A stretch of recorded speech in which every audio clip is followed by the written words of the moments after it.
I hope. Hello. Well, first off, I'm Rick Doblin, PhD, the founder and president of the Multidisciplinary Association for Psychedelic Studies, or MAPS. MAPS is a nonprofit organization that has been sponsoring research into MDMA assisted therapy for PTSD for almost 25 years. And I'm hoping that people will really come away from this discussion with a feeling of hope that there are new treatments that can be very effective for helping people overcome trauma of all kinds, in particular, climate related trauma from fires. We do work with military related trauma, sexual abuse trauma, all sorts of traumas. And I think MDMA assisted therapy has um, it's particularly suited for dealing with post-traumatic stress disorder, and how people will understand both how it can be used and what the research is that has made us hopeful about it eventually becoming FDA approved. Aloha, and welcome to Healers' Voices, the podcast that brings you the healing heartbeats of Maui and around the world.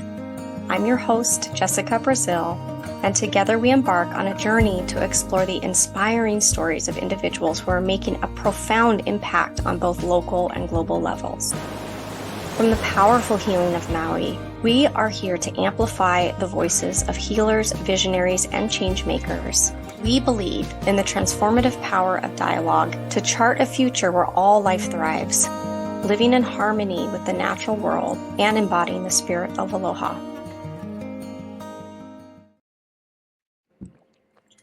Aloha, welcome Dr. Rick Doblin and Dr. Lauren Ampolos. Thank you so much for being here today. And my colleague here is assisting with co-interviewing, who's been one of our leaders on Maui with bringing psychedelic-assisted therapies to the community. Thank you for being here and being a trailblazer in this powerful topic of psychedelic-assisted therapies and how this can be helpful for communities that are healing from a variety of traumas, both some that are man contributed, some nature contributed, and we're just really grateful to have you here. For those of our listeners who are not familiar with you, would you mind just sharing a little bit today about what inspired you to step into this work and of psychedelics and public health? I'd be glad to. Thank you, Jessica. Thank you, Lauren. I look forward to our conversations.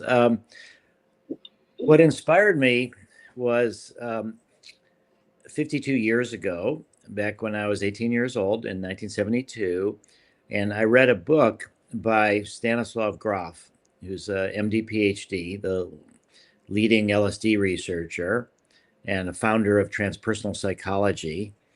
And I read his book, Realms of the Human Unconscious, Observations from LSD Research. And this was right after the crackdown, the Controlled Substances Act of 1970, and the suppression of psychedelic research that began in the late 60s and then for several decades actually blocked scientific research with psychedelics.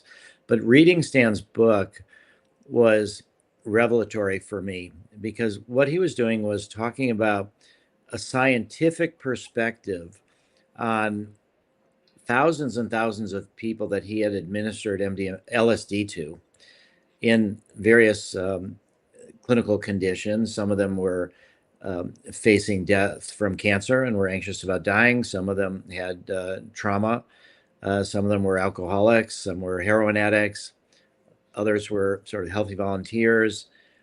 And he looked at a scientific lens at the range of experiences that were produced under LSD in particular.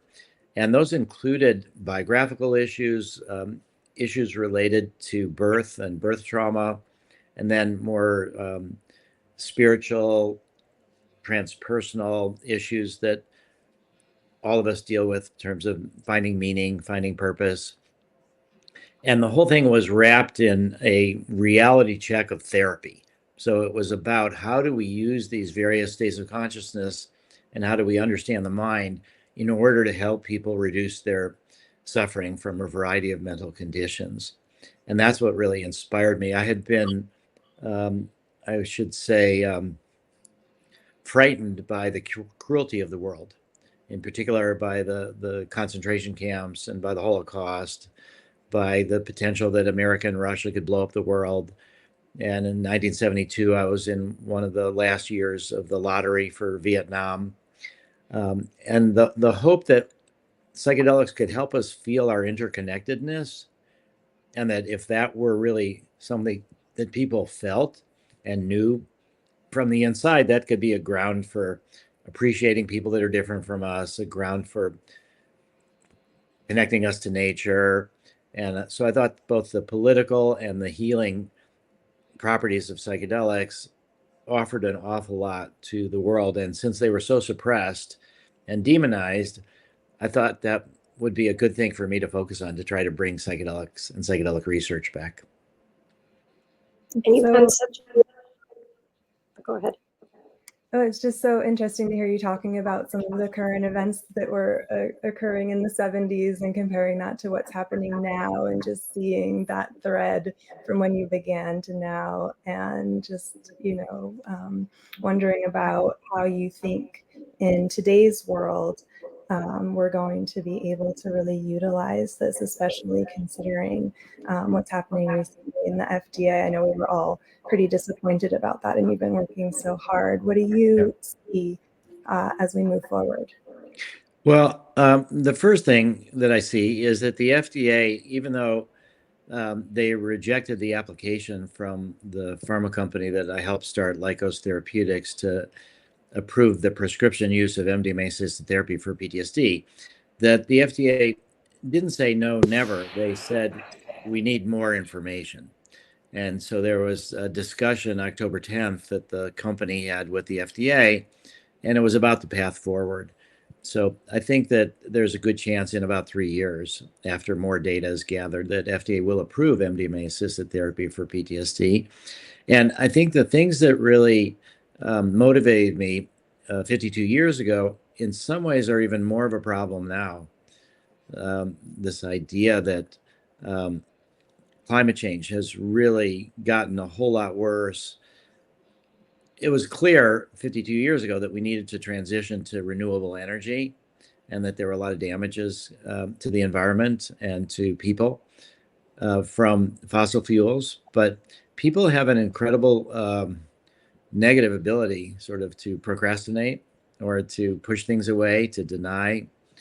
And as a consequence, the challenges are even harder than they are before. And even in 1972, though, what I never thought would happen would be such a substantial portion of America not really wanting democracy, it seems like, willing to support people who motivate and divide by appealing to fear and appealing to anxieties, who lie all the time. It just is more terrifying now that the state of America and where our politics is heading, and also the weapons that were available to people in 1972 were enormously destructive, but they're even more destructive now. And we have very unstable dictators in multiple countries of the world who are increasingly developing more powerful nuclear weapons than others. So I think that at the same time, in a positive way, I think the pandemic has really helped everybody understand how interconnected this world is. Also, the astronauts who've gone up to space, and the sense of the Earth from space, and that it's all one thing.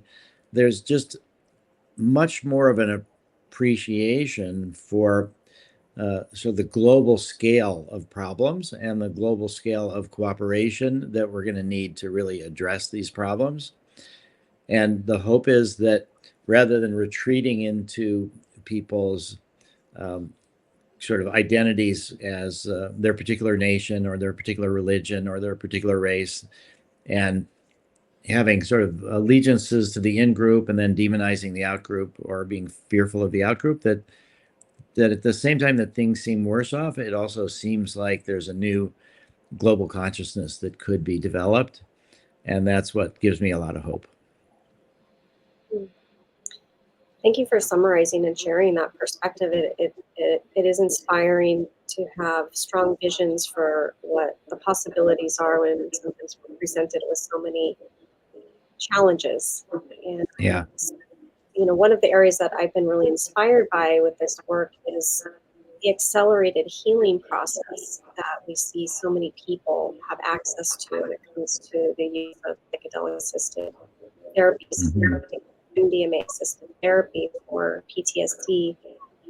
And so as we step more and more into these conversations, the place-based and cultural adaptations comes up. Many indigenous communities speak to, as humans heal, we really need to focus on humans healing. Nature will correct itself. So as we step more and more into these conversations, I'm curious what perspective you have around accommodating place-based and cultural approaches and adaptations to this work. Well, there have been repressive efforts on psychedelics that have been really for the last 1600 years or so. So the last time that psychedelics were fully integrated into Western culture was around 396. And that's around the time that the Catholic Church suppressed the Eleusinian mysteries. And they were in Greece. They had been going on for about 2,000 years. They involved the psychedelic drug, and they were about direct experience of the death rebirth process, the direct experience of nature and of our own mortality, but also the own precious nature of the time we have when we're alive. And that was suppressed by the Catholic Church. And since then, through the Middle Ages and onward, was the burning of the witches, who many of them were familiar with plant medicines and were healers. And then when the conquistadors started coming to the Western world, the first people they tried to kill were the shamans who worked with peyote and mushrooms and all. And so we had a kind of resurgence of interest in the psychedelics, particularly in America in the 60s and also in Europe. And then that became the whole youth generation became involved with psychedelics, and then were very motivated to protest the Vietnam War and other things. And then the research was suppressed for multiple decades. And then starting in 1992, the FDA said they'd open the door to research again. So we're sort of 30 years into this psychedelic renaissance. And there has never been a time where psychedelics were completely suppressed. And a lot of times they were really kept alive by indigenous communities. The Huichol Indians in Mexico were one of the few groups that were not conquered by the Aztecs. And they had a culture centered around peyote, and they moved way back up into the mountains to try to stay safe. So I think there's just a lot of things that we can learn from indigenous cultures who've kept these traditions alive. At the same time, though, we need to adapt these traditions and these experiences to the modern age, to things that really will appeal to people from a more Western scientific culture. Although to look at our culture now, you could say that there's a lot less faith in science, a lot less faith in truth. But I think that the obligation that we have is to really look at the wisdom of the ages, look at the wisdom of the indigenous, and then try to modify it for what we're currently experiencing. And so MAPS is talking about global humanitarian projects with PTSD around the world, and we've just recently initiated a project in Africa, in Somaliland, where they don't have a psychedelic history. And the first part of the training was to develop a protocol, which got approved, to give MDMA to therapists as part of their own healing process, for them to understand about the drugs that they're going to give to people. And what we learned was that there were remarkable experiences that these therapists had. And it suggests clearly that this psychedelics, particularly MDMA, will work in multiple different cultural contexts.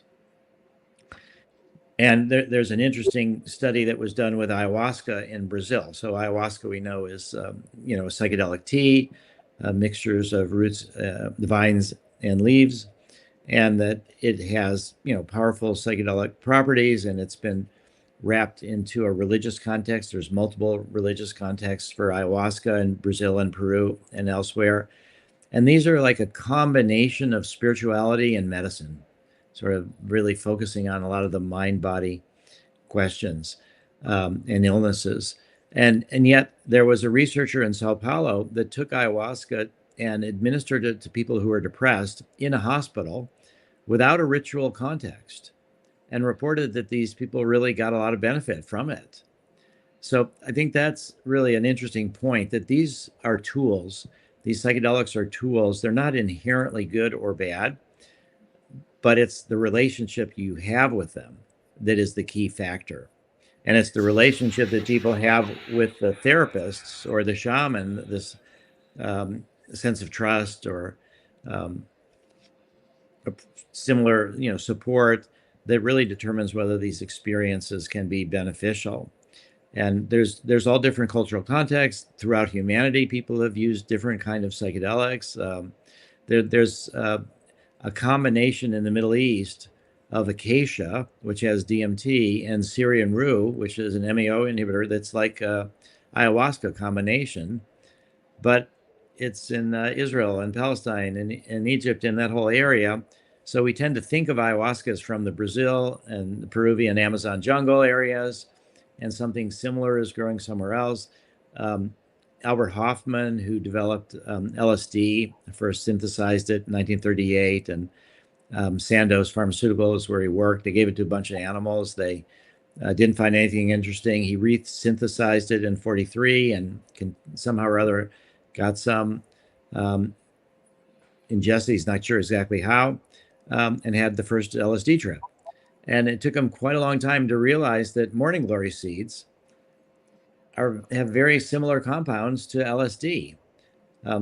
Lysergic acid amide is in morning glory seeds, and LSD is lysergic acid diethylamide. So it's very similar chemically. So what was developed in the lab later showed up something similar in nature. There's no natural direct comparison to MDMA, but maybe one day that will be found also. But I think the main point is that there are different cultural contexts in which different psychedelics have been used throughout recorded history and before even, and that our challenge now is to help humanity go through a consciousness shift to realize that the problems are global, that we all have fragile environment that we have on Earth, that we need to learn how to cooperate better, and that psychedelics and psychedelic experiences in particular could be very helpful in that regard. It's so interesting hearing you talk about all of these different, cultures and places. And I'm curious, as you're sharing, if you have anything to share about the development of the MAPS research protocol and how you all navigated how to incorporate some of those or not in the clinical setting. Like, were there questions about being able to go outdoors or involve certain ritual components? Yeah, well, I would say the person that is most responsible for the renaissance in psychedelic research is Stan Grof. And when LSD became illegal and his research was shut down at Johns Hopkins, he developed a way to alter consciousness through hyperventilation, which he called holotropic breath work. That was something that he said it'll be difficult for people to make breathing illegal. But that what he was able to really demonstrate is that this approach that he had developed during his work with LSD with thousands of people, and then the approach that he developed with the holotropic breath work, and when many people were denying the value of psychedelics or going off into meditation and saying he didn't need psychedelics, Stan was the one that said, no, these altered states have tremendous healing potential, and breathwork can do a certain amount, and LSD can do something different, similar but different. And so the method of therapy that we used was really developed a lot by Stan Grof. And the essence of it is this sense that there's that what emerges when someone takes a psychedelic, whether it's ayahuasca, psilocybin, LSD, MDMA, whatever, that there's this healing aspect to it, that it's not random what's showing up. There's this inner wisdom that we're not tuned into. We all know that our bodies heal itself as this move towards wholeness when we've been wounded, that's below the level of our conscious awareness, that's sort of automatically built into our body. And there's this similar concept, which we have, or Stan has talked about, the inner healing intelligence relating to the psyche, that there's this desire for wholeness and for integrating things that have been too painful or split off. And so the essence of the therapeutic approach is to support what's emerging, that we don't use the word guide. That implies that the guide knows the territory and knows where the person needs to go. And we think that that's not the case, that the person is their own best guide. We are facilitating. It's more like a midwife trying to help the process, whereas the person who's obviously giving the birth has to do the work. And there is some logic and healing built into the natural process. So the other part that has been really essential in this method is that the experience is not sufficient in and of itself. Houston Smith, a scholar of world religions, has said there's a difference between a religious experience and a religious life. And what that means in terms of therapy is that the integration process is of critical importance, so that whatever happens during the psychedelic experience, that it doesn't just fade away, that you kind of take and ruminate over the lessons that happened during the psychedelics. You try to put it into practice. What we know now with modern neuroscience research is that psychedelic can produce this neuroplasticity. It makes it easier for our brain to rewire itself and to route new ways to recall traumatic memories, all different kind of things that happen through this neuroplasticity period. So there's a strong emphasis on helping people outside of the non-ordinary state of consciousness in their period of weeks to months after an MDMA or an LSD or psilocybin or ayahuasca experience, to help them to integrate it so that they can change their baseline. So this is the exact opposite, you could say, of current psychiatry, where the idea is to give medicines to control symptoms, to try to deaden the lows, but also that tends to deaden the highs, and that people take these drugs on a daily basis, and it's very difficult to get off these drugs sometimes. And so it's about symptom control. So whereas with psychedelic-assisted therapy, our goal is to get to the root cause, to have people express whatever is happening in however many vocal ways or powerful ways or art or anything. So, when we have this idea of what is therapy, people think, oh, you go to an office, you sit down for an hour a week, and you talk a little bit about your problems. Maybe you cry a little bit, but you're not screaming, you're not, rolling around, you're somehow or other contained. And with this LSD or MDMA or psilocybin, the classic psychedelics, when a therapy session, first off, is 8 hours long, which we have, psilocybin lasts about 6 hours. We give a supplemental dose after the initial dose of MDMA 2 hours later, in order to extend the period that people are we call it the optimal zone of arousal. That if people are hyper vigilant and so on edge, they're not really calm enough to do therapy, or if people are so emotionally numb, as another strategy to deal with traumas and depressions, things like that, they're also not in a good spot to do therapy. So there's this optimal zone of arousal that psychedelics can bring people to. And we also have moved away from the one dose miracle cure idea. That was something that would be really great if there were such things. And occasionally there are, but it's also, our therapeutic approach with MDMA is 42 hours of therapy with two people there. One is a licensed therapist, the other doesn't have to be a licensed. And there's 3 MDMA sessions, 1 month apart. Each of them are 8 hours. And then there's 12 90-minute non-drug psychotherapy sessions, 3 before the first MDMA session. And this is to develop the therapeutic alliance and to build the knowledge and trust between the therapist and the patient, so the patient feels safe enough to let go to these difficult spaces. And then there's 3 of these 90-minute sessions for integration after each MDMA session. So I'd say that the therapeutic approach is somewhat similar to a lot of what indigenous cultures have learned, that when you give ayahuasca or peyote, that when things emerge, it's best to focus on them, to open up to them, rather than to try to push them down. When you do that, often people can be worse off for months afterwards, or years even. So it's again, it's not inherently in the drug, it's in the context, it's in the sense of safety, and it's important to open up to experience as much as you can while the experience is happening. Stan Grof has this beautiful quote that he said, "The full experience of an emotion is the funeral pyre of that emotion." And what he means by that is that if you're feeling depressed, if you're feeling stuck and trapped forever, trying to fight it is not so much helpful, but opening up to it. And when you fully opening up to the depth of despair, or the sense that you'll be trapped forever, or your depression or your grief, when you fully open up to it, then you're able to express it, experience it, and then things will change and move on. And it's the resistance that is what causes the real long-term problems. And so I'd say the therapeutic method that we've developed really came from the work with LSD and psilocybin in the 50s and 60s, and in particular the work by Stan Grof and the other founders of transpersonal psychology.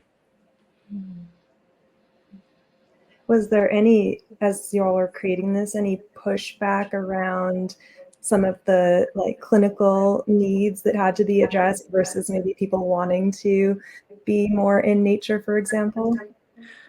Well, the work is, well, first off, the work is internal a lot.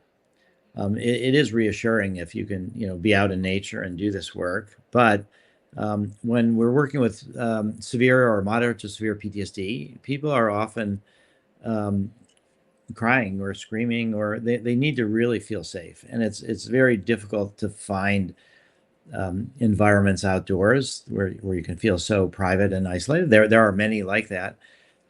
But we use eye shades and music.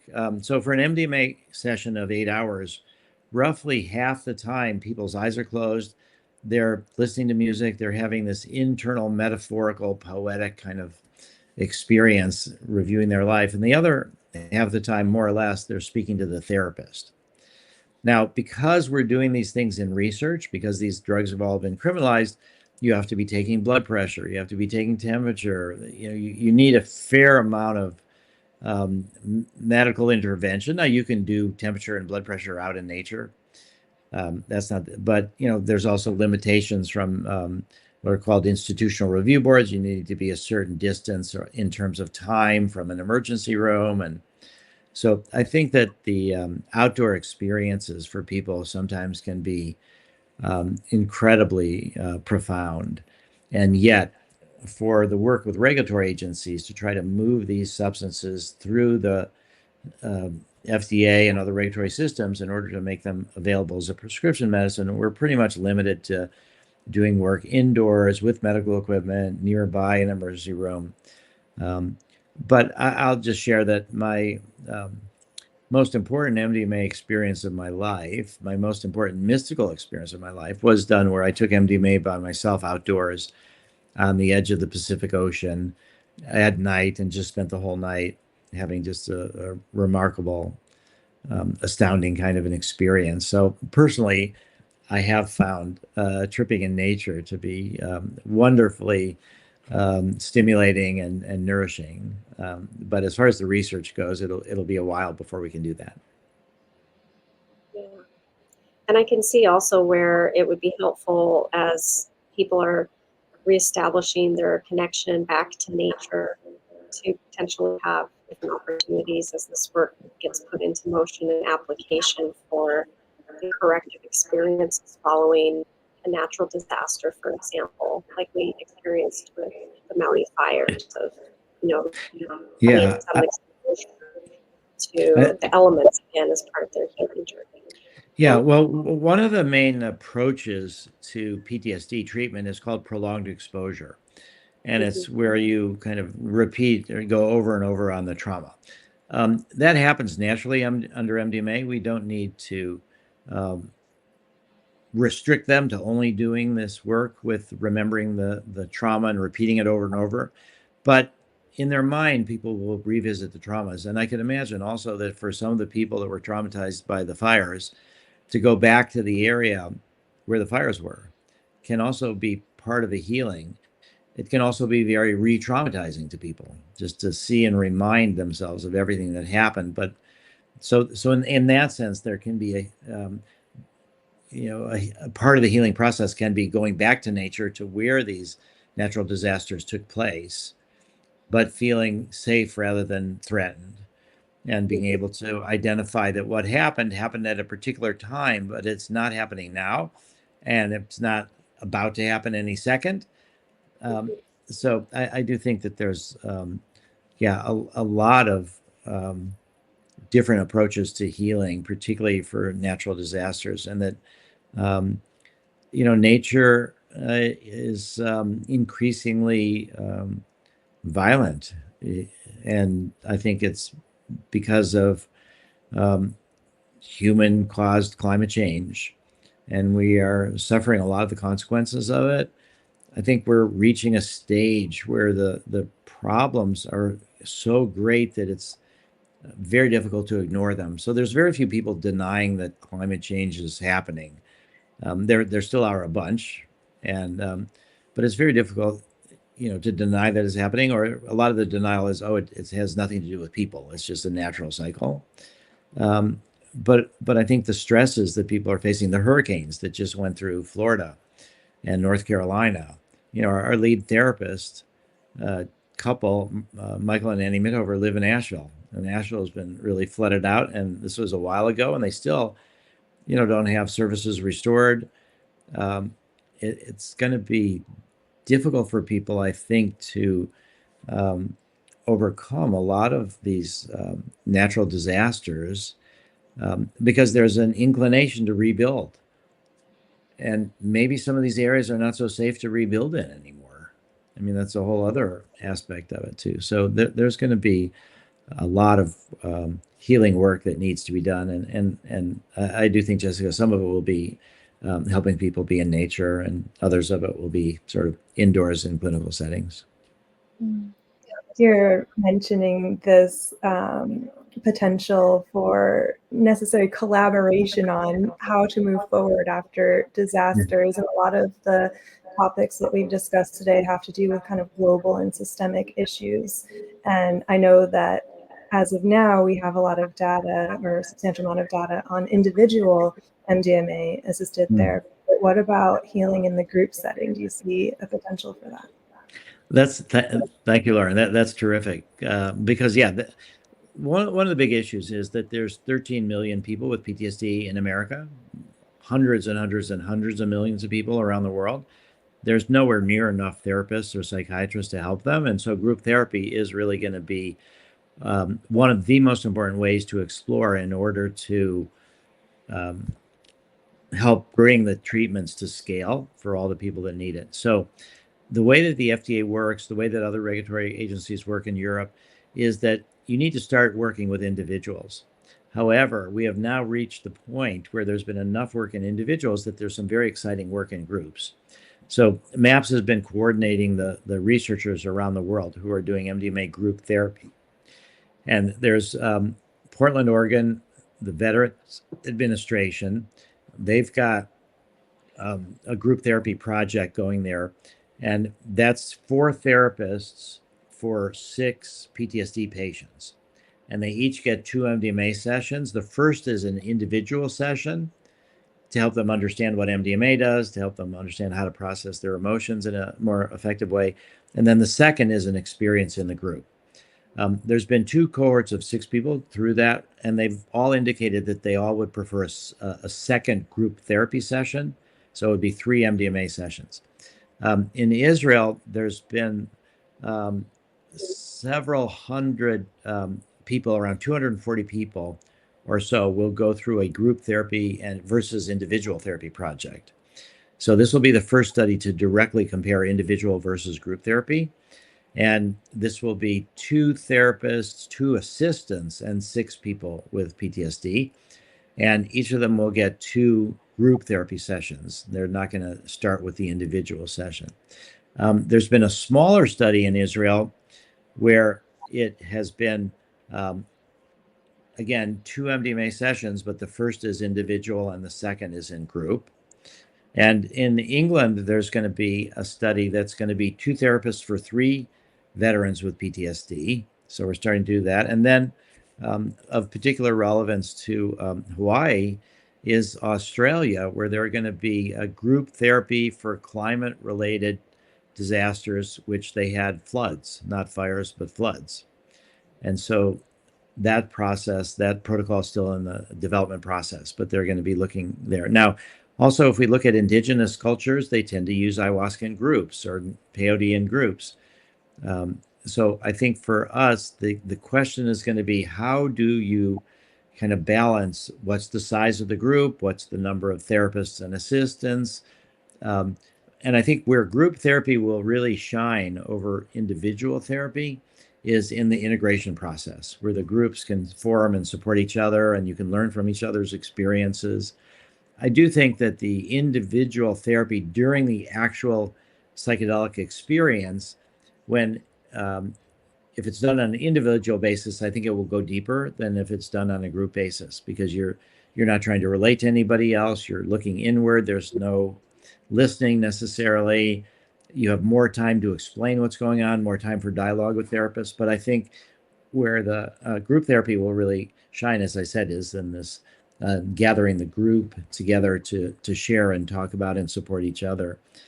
Also, obviously, that will reduce the cost substantially, because now the current approach is 2 therapists or 2 people, one a therapist and one can be an apprentice, but 2 people for 1 patient.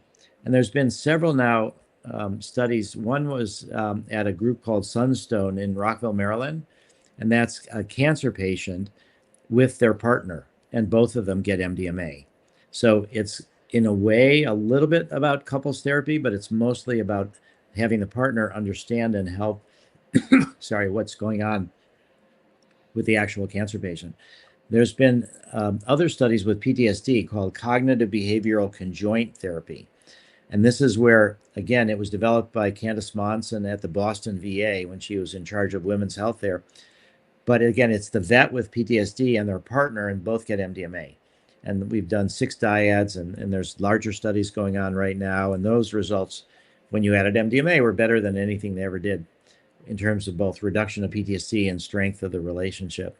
So you could say that couples therapy is probably one of the best uses of MDMA, even where none of them have PTSD or anxiety about dying. And that's a little bit towards this idea of group therapy. And I think that the scale of the need, the cost of the interventions are all really pointing people towards the need to explore group therapy. Thank you for clarifying such incredible opportunities and growth in this work. I'm curious if you would speak briefly about if you have any concerns about MDMA legalization and the FDA's involvement, separate, just simply looking at it as a regulatory medication rather than it being paired with the therapeutic component. If you could speak to that. Yeah. So let me say that 52 years ago, when I really got focused on psychedelics, there was sort of clear to me that we needed 2 parallel paths. One was drug development, to do the science, to try to make it a medicine, to get treatments covered by insurance. The other was drug policy reform and drug legalization.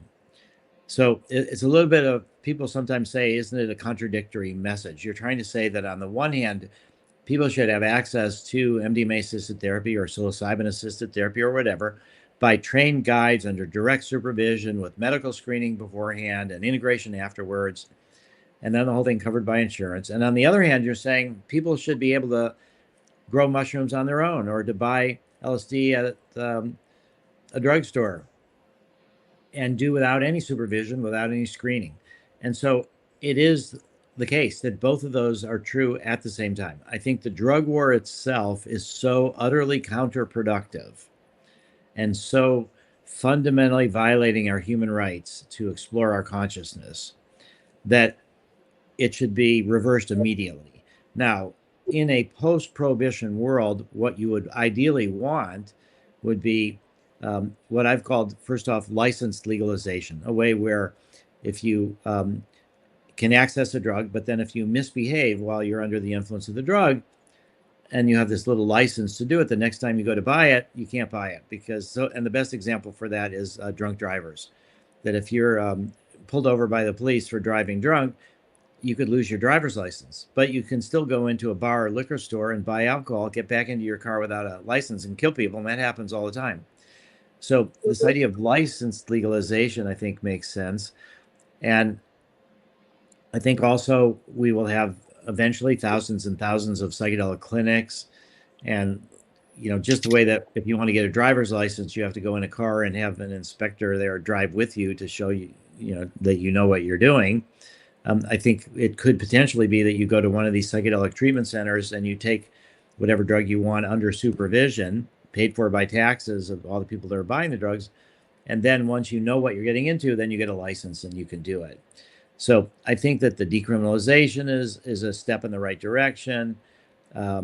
So I think we need, on the one hand, to really move through the FDA. The distinction is that if you do go through the FDA, then insurance will cover the treatments. And when it's available in a legal context, you have to pay for it yourself. And I would say that the experience that Americans have had with medical marijuana and then with the legalization of marijuana are reassuring concerning this idea of taking drugs that have been heavily criminalized and moving them up from the underground.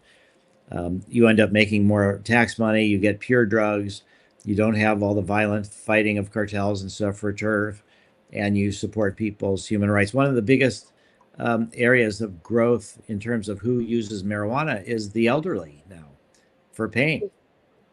Now, not everything is a clinical diagnosis. So another reason for legal access is that, let's say you want personal spiritual growth, or you're curious about psychedelics, or you want creativity and you want to see about freeing up your mind in certain ways.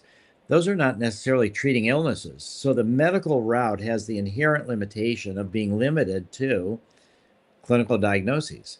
And there's a lot other reasons than to treat an illness for people to explore their consciousness with psychedelics. So I think that this parallel path is what MAPS has been working on for the last 38 and a half years since I started MAPS in 1986. But from 1972, when I started this, it was just really clear that the drug war was not about reducing drug abuse. It was about persecuting minorities, in this case, marijuana by African Americans and Mexicans, and then by hippies, psychedelics by hippies. So the drug war has been about suppression of minorities. It's not about, reducing drug abuse. So that's another reason, I think, to move forward with drug development and drug policy. The other thing, though, is that people have such decades and decades and decades of misinformation and fear-based education about psychedelics, about marijuana, that we need the medicine and the medical research as a tool of communication to people to understand what's actually true. What are the real risks? What are the real benefits? And so we tend to see that medicalization precedes legalization. And that was the case for medical marijuana and then marijuana legalization. And I think that'll be the case for psychedelics. And I think a lot of the psychedelic research and the media and all the communications about it has inspired enough people to try to move towards legalization. So actually the leading edge here in America is right where I am in Massachusetts. There's going to be next week on the ballot, it's question 4. It's about legalizing natural plant medicines. And this is coming after Colorado did something similar. And before that was Oregon, but Oregon just focused on psilocybin. So I'm hopeful to explore when I'm in Hawaii, what kind of progress we can make in Hawaii, both on a medical research side and also on a drug policy reform side. Great. Well, we're really grateful, and we're looking forward to your contribution to that as well. I think we can certainly see how the consequences of lack of access has contributed to decreased empathy and a lot more violence and disruption. So hopefully, as we continue down this journey together, that we see there's a lot of potential for increase in connection, cooperation, collaboration, unity. The benefits seem to be heavily outweighing the risks at this point. So thank you for contributing to that conversation, for being with us here. We're really looking forward to having you join us on November 23rd as a keynote presenter on this topic of psychedelics and collective healing. We'll be including our Maui community and all being participating in this conversation, have a cultural expert present, offering off ceremony and talking about the connection to the land and the spirits of the land. Now we engage in both bridging this science, culture, spirituality, and more as we move into new chapters together. So thank you for being here. Is there any final closing statement you'd like to share to our audience? I think I would like to say that the psychedelics in particular have been around for thousands of years. And there's been, a lot of different cultures that have either mostly suppressed it, but some cultures that have honored it. And I think that the foundations of democracy were the Greeks. And the Greeks had a very psychedelicized culture with the Eleusinian mysteries. Everybody who we know of from Greek history, from Plato to Aristotle to Pythagoras, Socrates, all these people had a psychedelic experience during their life. And it's something that developed in them this willingness to try to educate the people and trust in democracy. And now we're at a stage where democracy itself is in peril. And one hopes that over time, that through psychedelic experiences, people can break down the barriers between them and others. And this demonization of immigrants that's, big in the Republican Party right now is terrible. So I guess I just want to leave people with a sense that there is hope. There are tools. There are things that can help people experience consciousness shifts, but people have to be willing to do it. And so, we'll see what happens, but there's always hope. And if they're not ready for psychedelics, we can invite them to some breath work, which has been a big part of our work and our practice too. To access some non-ordinary states of consciousness is the way to begin the journey. So wherever somebody's at in their process, we are just grateful that you gave us your time today, and we look forward to seeing you on November 23rd here on Maui. Great. I can't wait to be there.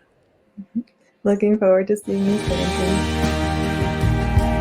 Thank you for joining us on this transformative journey through the heartbeats of healing. We hope that Healers Voices has filled your heart with inspiration and brought you closer to the spirit of aloha. As we conclude this episode, we invite you to continue this important conversation in your own life. Let these stories and insights resonate within you and inspire change in your own community and beyond. Remember, the power of healing is within all of us, and by working together, we can bring positive change to our world. Let's move forward with compassion, understanding, and a commitment to living in harmony with nature and one another. We'll be back with more incredible stories and voices of healing from Maui and around the world. Until then, please remember to follow and like us to support this continued raising of awareness, and continue practicing, embodying, and spreading the aloha spirit to make a difference in the world. Mahalo for listening to Healers Voices. We'll meet again soon.